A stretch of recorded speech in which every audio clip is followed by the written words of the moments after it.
수능의 그날까지 여러분과 함께 러닝메이트 조정식입니다. 자, 이제부터 이제 2025학년도 수능을 앞두고 치러진 9월 평가원 모의고사에 대한 라이브 총평을 진행해 보도록 할게요.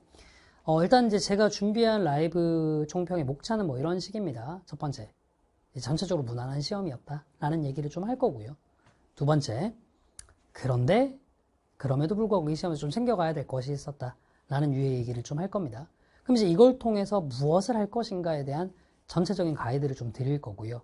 그리고 이 가이드의 바탕에서 조정식은 무엇을 할 것인가를 보여드리도록 하겠습니다. 그리고 이제 나가면서 제가 드릴 말씀들 좀 드리고 가보도록 할게요. 일단 전체적으로 무난했던 시험이다라고 말씀을 좀 드리는 게 이게 오해는 안 하셨으면 좋겠습니다. 뭐 난이도가 쉽다, 어렵다에 대한 얘기는 아니에요. 물론 바로 직전에 치러졌던 평가원 모의고사는 6월 평가원 모의고사가 정말 유례를 찾아볼 수 없을 정도로 역대급으로 어려웠던 시험이기 때문에 거기에 비해서 전체적으로 난이도가 쉬웠다라고는 얘기할 수 있겠으나 사실 난이도의 쉽고 어려움에 대한 얘기는 크게 의미가 없어요. 본인이 체감하는 난이도가 제일 적절한 난이도죠. 뭐 어떤 친구는 주변에서 다 쉽다라고 얘기를 해도 어렵게 느꼈을 수도 있을 거고요. 뭐 이건 뭐 알 수가 없는 거잖아요. 근데 제가 여기서 무난하다라고 얘기했던 건 난이도의 문제가 아니라 전체적인 지문이 출제되는 양상과 어휘, 구문의 양상에 대한 얘기입니다. 특별하게 되게 어려운 어휘가 나오지도 않았고요.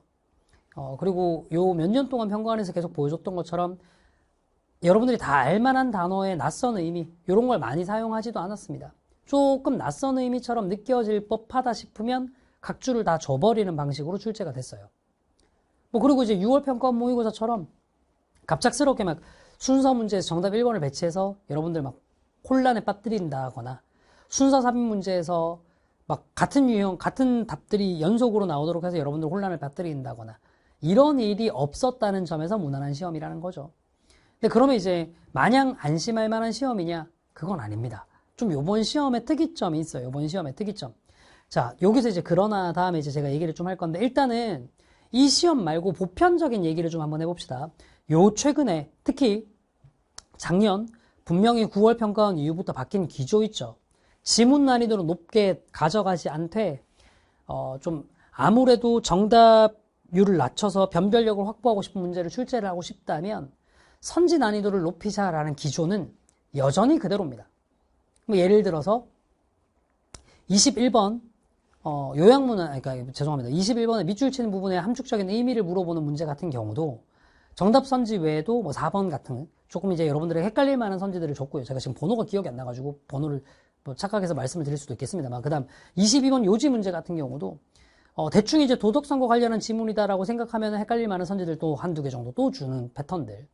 그 다음에 32번 같은 경우에 잘못해서 빈칸 문장에 부정어를 못 보게 되면 엉뚱한 거, 주제를 찾아서 틀릴 수밖에 없도록 만드는 선지의 배치 방식이라든가 34번처럼 좀 상상하다 보면 선지 두 개가 무조건 헷갈릴 수밖에 없는 이런 패턴들은 여전히 많이 출제가 됐습니다. 근데 이거는 다시 한번 얘기하자면 이번 9월 평가원 모의고사 특이점이라기보다는 절대평가 이후에 작년 출제 기조가 좀 바뀌면서 지문의 난이도는 낮추고 선지의 난이도를 높이는 방식 계속 좀 유지되는 일관된 방식이라서 제가 딱히 여기서 많이 짚진 않을 겁니다.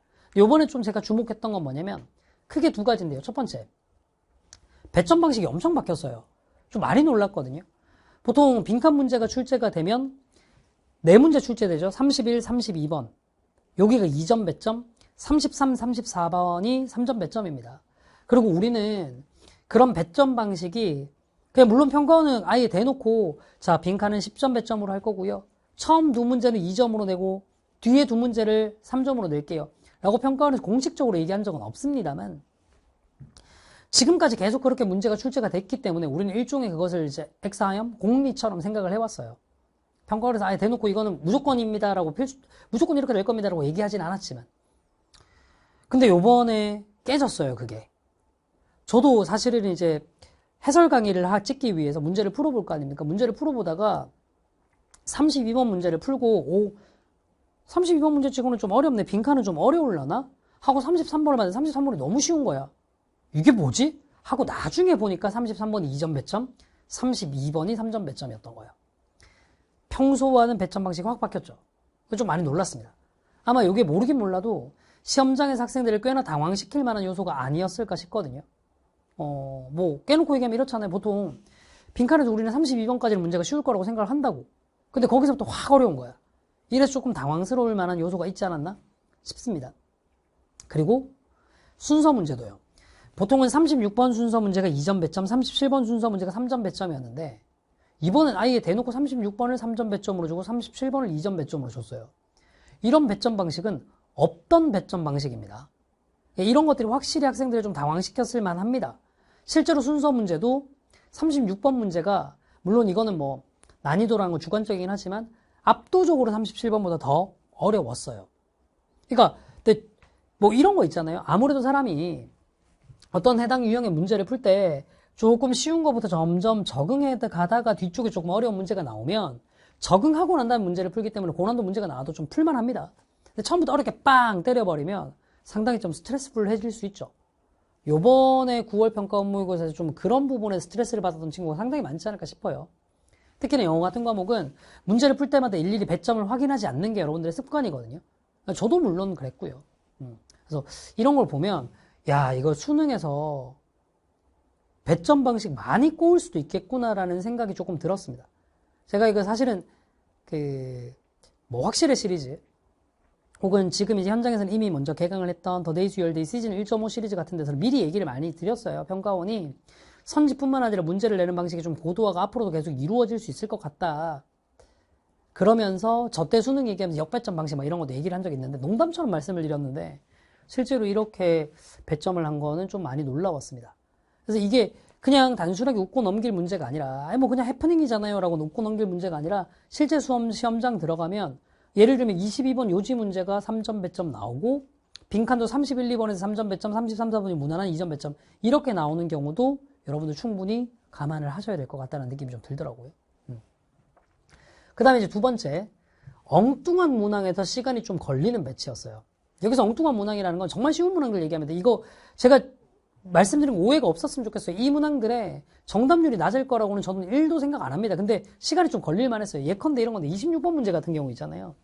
그러니까 일치불일치를 묻는 문제란 말이에요. 근데 일단은 일치불일치 문제에서 정답이 2번이 나온 것 자체가 일단 굉장히 낯설어요. 보통 일치불일치 문제에서 정답은 뒤쪽에서 많이 나오잖아요. 제가 실제로 티처스에서 지금 9평을 대비해서 고3 학생들 한 명을 봐줬는데 그 친구 시험 잘 봤나 모르겠네요. 참고로 말하자면 저는 그 친구 점수를 모릅니다. 작가들이 제작진들이 미리 나한테 얘기를 못하게 해가지고 저 떨리네요. 자, 어쨌든 그 친구랑도 얘기를 해보면 내용 일치불일치 문제는 어떻게 푸니? 라고 물어보면 뭐 다른 학원들도 5번부터 읽으라고 들었어요. 이런 얘기를 되게 많이 하더라고요. 실제로 현장에서도 그런 얘기를 하시는 분들 많습니다. 저는 뭐 거기에 대해서 호불호를 얘기를 하진 않는데 그만큼 뒤쪽에서 정답이 나올 가능성이 되게 높은 유형이라는 거죠. 근데 정답이 2번이 나왔어. 여기서도 조금 짜증이 나는데 뭐가 또 짜증이 나냐면 이게요. 보통 이 26번처럼 일치불일치 문제는 여러분들이 더 잘 알 거야. 지문을 쭉 다 읽고 푸는 경우가 없어요. 그래서 필요한 부분만 발췌해서 읽거든요. 그런데 이 지문 보면 1937년 얘기가 나오고 MIT에서 시각 디자인 가르친 게 얘기가 나와요. 근데 이게 왜 틀린 거냐? 1937년에 뭐 대학에 들어가기 시작했고 그로부터 10년 후 MIT에서 시각 디자인을 가르치기 시작했다라는 멘트가 중간에 끼어 있어요. 이런 것들 때문에 뭐야? 왜 정답이 없어? 하면서 다시 보다 보면 정답이 나오는. 그래서 시간을 꽤나 잡아먹을 수 있었던 조합이 아닐까 싶습니다. 특히나 듣기 중에 문제를 푸는 속성상 보통 이제 26번 문제 같은 경우는 듣기 중에 푸는 경우가 되게 많잖아요. 그렇게 푸는 여러분들의 습성상 이 부분에서 좀 뭐라고 해야 되나? 듣기 문제도 조금 지장을 받았던 친구들이 일부 있지 않을까 싶은 생각이 좀 듭니다. 뭐 이건 뭐 무시할 수 없는 요소죠. 그리고 40번 선지 배치도 저는 좀 되게 놀랐는데 정답이 뭐다 이 얘기를 하려고 하는 게 아니라 보통 40번 요양문 완성 문제는 쌍으로 문제를 내잖아요. 일반적으로 뭐 1, 2번은 같이 3, 4번 같게 묶거나 뭐 1, 3번을 같게 묶고 2, 3번을 같게 묶고 뭐 이런 식으로 가는데 지금 보시면 알겠지만 1, 2, 3, 4, 5번을 전부 다 선지의 단어들을 다 다르게 해서 배치를 했어요. 사실은 제가 더 데이즈 유얼데이 시리즈에서 이런 식의 배치를 꽤나 많이 합니다. 근데 할 때마다 좀 욕을 먹어요. 평가원스럽지 못하다고. 근데 사실 평가원이 이런 배치들을 예전에는 좀 썼었거든요. 요 최근에는 좀 덜 썼지만 근데 이런 배치가 아마 시험장에서는 여러분들을 되게 당황시켰을 것 같습니다. 근데 이제 여기서 여러분들이 얻을 수 있는 교훈은 뭐냐? 이거예요. 평가원이 변별력을 확보하는 방식을 굉장히 고도화하고 있다라는 느낌을 많이 받습니다. 이게 이제 6월 평가원 모의고사에서는 선지의 난이도를 극단적으로 높여버리는 방식으로 썼다면, 이번 9월 평가원 모의고사에는 배점 방식, 그리고 그 선지의 난이도 자체를 높이는 게 아니라 배치의 방식, 이런 걸로 좀 고민을 한 흔적들이 보이는 거죠. 예를 들어서 뭐 일치문제에서 정답이 2번이 나오도록 만들어낸다거나 이런 방식으로. 이런 것들은 앞으로 보면 좀 제 과잉 해석이었으면 좋겠습니다만 수능에서 엉뚱한 유형의 문제들의 난이도를 높일 수도 있겠구나라는 생각을 좀 하셔야 될 것 같아요. 그러니까 근데 그 엉뚱한 유형이라는 게 뭐 갑자기 도표를 어렵게 낸다거나 내용 일치 불일치 문제를 어렵게 낸다거나 그러진 않을 겁니다. 그런데 이런 것들 있잖아요. 35번 무관한 문장 고르기 문제, 그리고 여기 나오는 이제 40번 요약문 완성 문제, 혹은 30번 어휘 문제 같은 경우는 매번 이게 압도적인 오답률 높은 탑5 안에 들어갔던 건 아니지만 간혹 가다가 오답률이 굉장히 높은 경우들이 왕왕 있었어요. 그런 식으로 출제될 가능성도 배제는 못하겠다라는 생각이 좀 들더라고요. 그래서 다시 한번 얘기하지만 시험장에서 이건 쉬운 유형이니까 쉽게 가야지 라는 방심은 금지. 요게 요번 9월 평가원 모의고사의 가장 큰 교훈인 것 같아요. 전체적으로 문제 자체는 되게 무난해 보였지만 얻어야 할 교훈은 있더라. 그럼 이제 여기서 여러분들은 생각하셔야죠. 그래서 뭘 해야 되냐? 그죠? 첫 번째는 굉장히 명확합니다. 어휘 구문에만 집착하시면 안 된다는 거예요. 그러니까 보통 이제 영어 공부를 하면 여러분들이 제일 시간을 많이 투자하는 게 어휘예요. 제가 또 오해를 안 하셨으면 좋겠는데 어휘 공부를 하지 말라라고 얘기하는 거 아닙니다.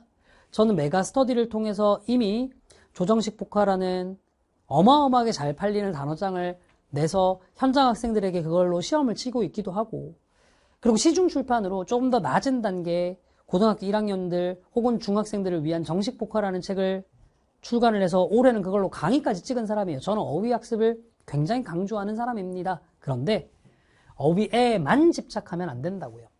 평가원은 되게 올해 6월 평가원 모의고사부터 명확하게 어휘의 난이도를 통해서 문제의 변별력을 확보하지 않겠다는 걸 보여주고 있습니다. 예를 들면 이번 6월 평가원 모의고사는 salient, 뭐 두드러진 이란 뜻이거든요. 이런 것들도 다 각주로 줬어요. 사실 이거 고등학교 필수 어휘고 교과서에 나온 단어거든요. 이번 9월 평가원 모의고사 fallacy, 오류 이런 것들 전부 다 각주로 줬어요. 어휘만으로 변별력을 주진 않겠다라는 거죠. 오케이? 그러니까 어휘에 너무너무 거기에만 집착하면서 내가 영어 공부를 하고 있다는 위안을 받으면 절대로 안 돼요. 그리고 문장 구조도요, 그렇게 복잡하고 어렵게 주지 않았습니다. 물론 36번 순서 문제 같은 경우는 A파트와 B파트의 문장 길이가 좀 길긴 길어요. 그런데 문장 구조 자체로는 엄청 꼬여 있거나 말을 막 너무 꼬아서 해가지고 이건 뭐 우리말로 읽어도 뭔 말인지 모를 만큼 그렇게 되진 않는다는 말이죠. 그래서 어휘 구문에만 집착하는 거 습관 좀 버리셔야 될 것 같습니다. 특히나 이번 9월 평가원 모의고사에서 성적대가 좀 안 나온 친구들이 있을 거 아닙니까? 아니, 모두가 다 뭐 1, 2등급이 나오진 않았을 테니까 평소보다 등급이 좀 떨어졌거나 막 3등급 뭐 미만으로 점수가 나와서 영어를 어떻게 해야 될까 고민하는 친구들, 물론 어휘와 구문 공부도 하긴 하셔야 되겠지만 거기에만 집착하시면 안 됩니다. 그럼 근본적으로 뭘 해야 되냐? 읽기 능력 자체를 높이도록 학습을 하셔야 돼요. 여기서 읽기 능력이라는 건 뭐냐면 글을 읽고 이해하는 능력을 얘기하는 겁니다. 보시면 알겠지만 제가 문제풀이 방법론에 대해서 얘기를 하지 않았어요.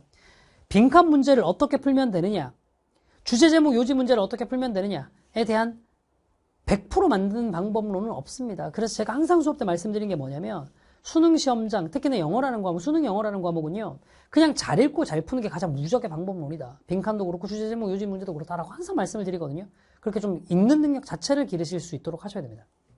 아니 그러면 강사야, 너 읽는 능력 자체를 얘기를 했지 문제 유형별 풀이법을 그렇게 강조 안 했잖아. 맞아. 그런데 왜 다양한 문제에 적응할 것을 얘기를 하느냐? 이유는 딱 하나예요. 많은 글을 읽어야죠. 다양한 글을 읽어야 될 거 아닙니까? 근데 여러분, 영어로 되어 있는 다양한 비문학적인 글 어떻게 읽을래요? 그러니까 이제 방법이 없는 거죠. 이런저런 문제들에서 접할 수밖에 없는 겁니다. 퀄리티가 괜찮다라고 얘기하는 실무들, 그리고 좀 시간 여유가 된다면 EBS 지문들, 이런 것들 통해서 다양한 문제들을 풀어볼 것을 저는 추천을 좀 드리고 싶어요. 자, 결론 나왔습니다. 어휘 구문에만 집착하면 안 됩니다. 이것도 하시면서 본질적으로 하는 건 읽기 능력 자체를 높이는 겁니다.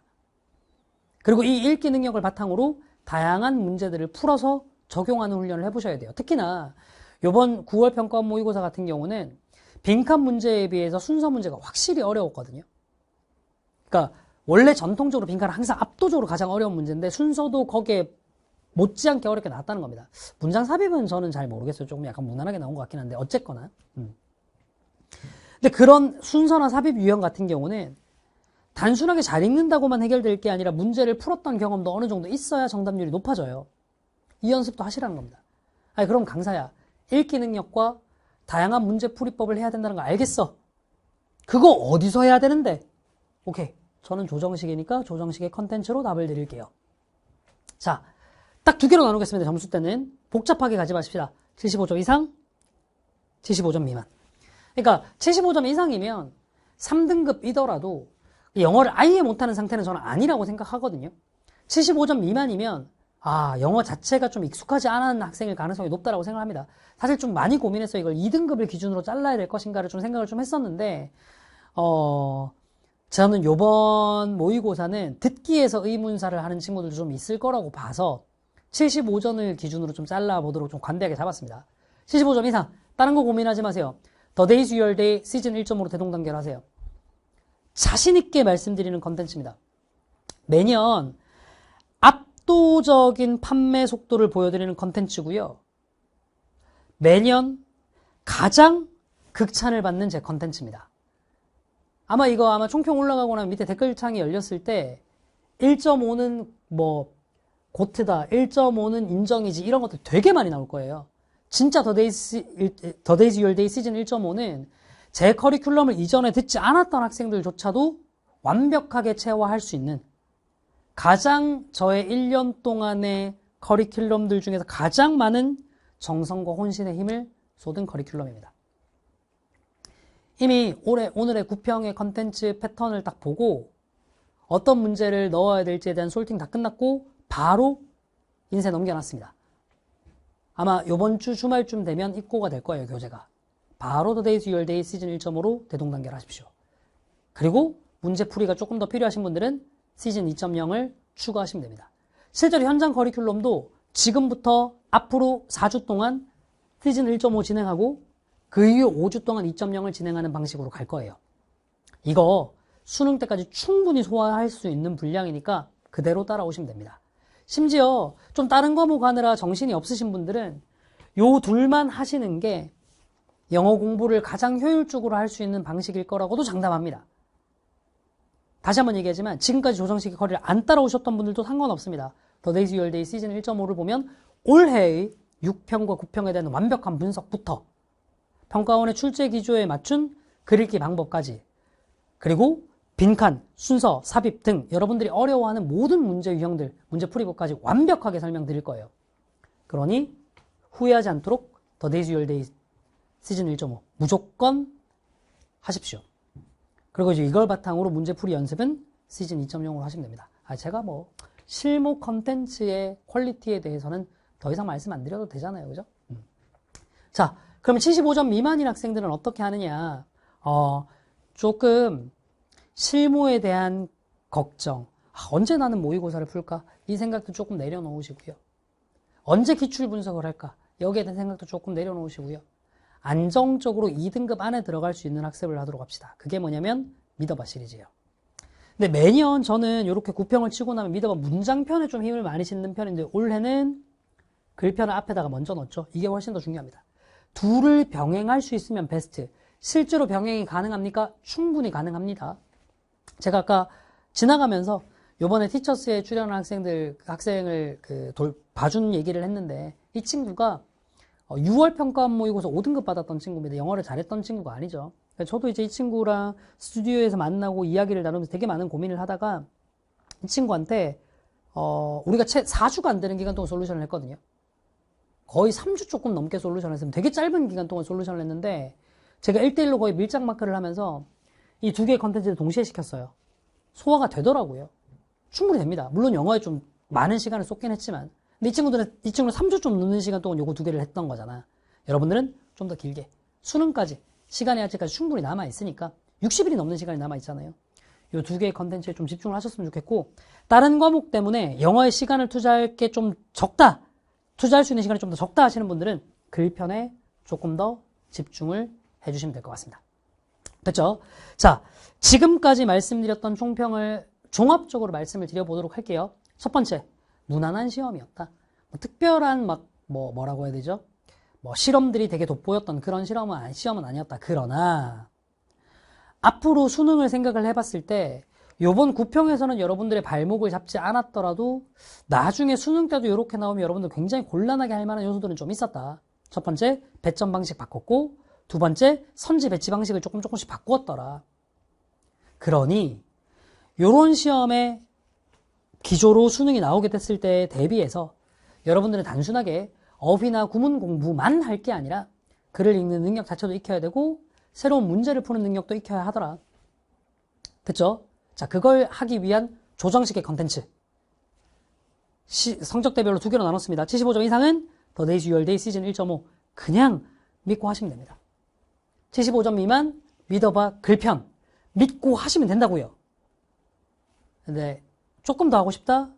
75점 이상은 The Days Your Day 시즌 2.0 실전 모의고사도 추가. 75점 미만은 믿어봐 문장편도 추가. 됐죠? 요게 이제 제 총평 마무리입니다.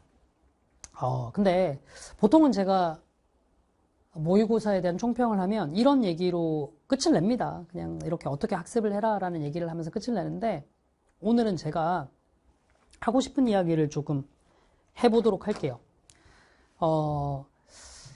강사생활 초창기의 조정식에 대한 얘기를 저는 별로 하지 않았습니다. 이게 얘기를 해봐야 나 정말로 엄청나게 고생했던 사람이고 나 엄청 노력해서 이 자리까지 왔어. 그러니까 너도 열심히 해 라는 정말 뻔하디 뻔한 꼰대질밖에 안 되고 라떼는 말이야 밖에 안 될 것 같아서 저는 강사생활 초창기에 제 이야기에 대한 말들을 많이 아꼈어요. 얘기를 해봐야 피로감만 생기는데 뭐. 그리고 잘 되고 난 다음에 과거로 돌아보면 누구나 다 미화해서 얘기할 수 있는 거기 때문에 제가 얘기를 잘 안 했는데 오늘은 조금 얘기를 하려고 해요. 여러분들에게 드리고 싶은 말씀이 있어서요. 제가 본격적으로 강사 생활을 시작한 게 남들보다 많이 늦은 나이였습니다. 나이 30이 넘어서였죠. 제 주변에 이제 제 또래의 강사들 보면 20대 때 강사를 시작한 사람들이 압도적으로 많거든요. 저는 굉장히 늦게 강사 생활을 시작했어요. 다른 이유는 없었고요. 저는 제가 어린 시절에 사교육이라는 걸 받지 않고 자라서 사교육 시장이라는 게 이렇게 크고 어마어마한 곳인지 몰랐어요. 그래서 이제 본격적으로 발을 디딘 것 자체가 좀 늦었는데 제 강사 생활을 처음 시작했을 때 어떤 작은 학원에서 시작을 했을 거 아니에요. 그렇죠? 그 학원에서 이제 단과 수업을 시작을 했을 때 당시에 학원과 제가 학생들 전체의 수강료를 받으면 5대5로 나눠서 받기로 했어요. 그러니까 학원이 이제 학생들 수강료의 절반을 가져가고 나머지 절반을 이제 제가 가져가는 그런 구조로 단과를 하기로 했어요. 그때 당시에 원장님이 저한테 5대5 단과할래? 아니면 너 월급 받으면서 강의할래? 라고 얘기를 하길래 저는 이왕 할 거 지금 당장은 돈이 좀 덜 되더라도 미친 듯이 해가지고 한번 학생 수 불려보자 라는 생각으로 5대5 하겠다라고 패기 있게 덤볐거든요. 피디님, 제가 단과 수업 처음 했을 때 첫 달 월급 얼마였을 것 같아요? 90만 원 받았습니다. 첫 달 월급 정확하게 90만 원 받았어요. 근데 그 90만 원도 어떤 거냐면요. 원장님이 첫 달이니까 제가 뭔지 어떻게 알아요? 학생 수가 너무 적어가지고요.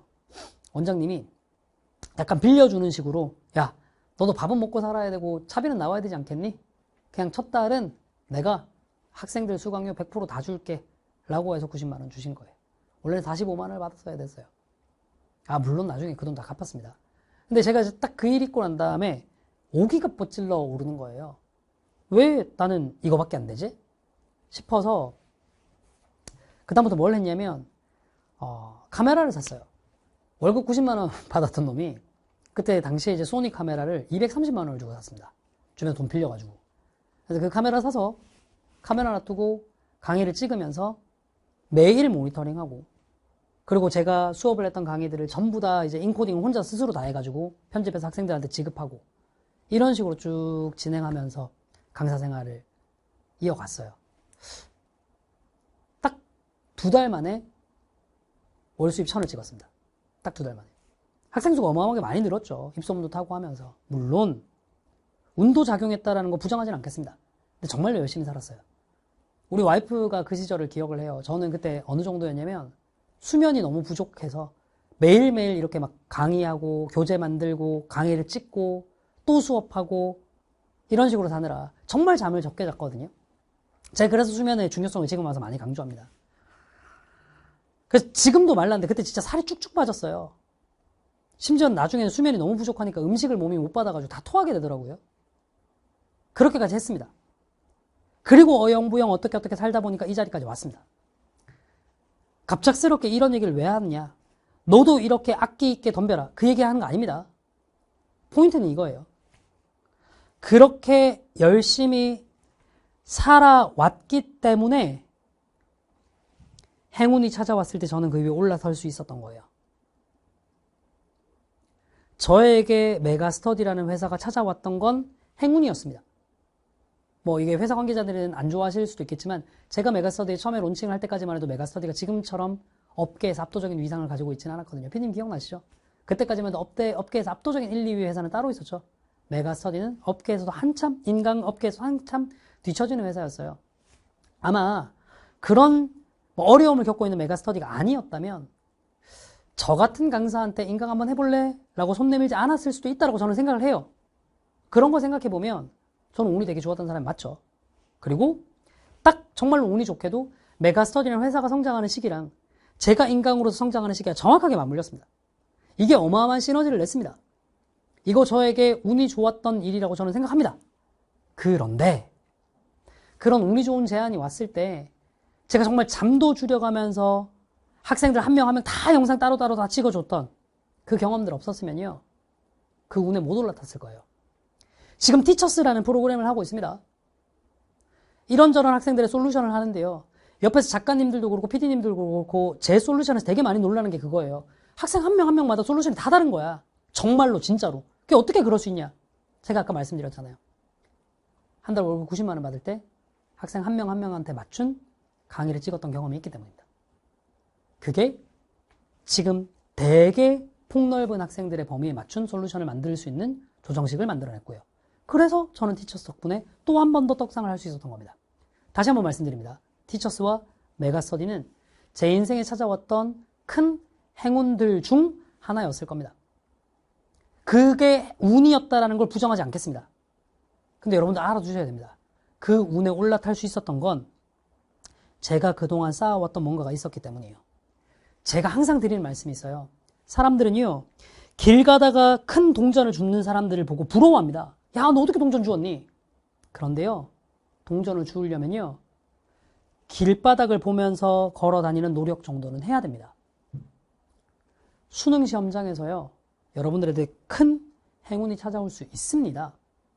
그 행운이 어마어마한 것일 수도 있어요. 네가 쉬는 시간에 딱 준비했던 단어들이 그냥 그대로 시험지에 박혀있고 그게 정답 선지에 있고 네가 읽었던 지문과 똑같은 소재의 글이 킬러 문제 그대로 있고 물론 지금은 이제 킬러 문제가 없어지긴 했지만 어쨌든 고난도 문제 있고 이런 행운이 찾아올 수도 있다고요.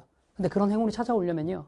그리고 그 행운에 올라타려면요. 뭐 해야 돼요? 최소한 쉬는 시간에 그 단어를 외우려고 했고 쉬는 시간에 그 지문을 보려고 했던 땅바닥을 보고 다니려고 했던 노력 정도는 필요하다고요. 수능 당일날 행운이 찾아올 겁니다. 그런데 그 행운에 올라타려면 제가 했던 것 정도의 노력은 여러분도 하셔야 돼요. 혼자 하기 힘드실 수 있습니다.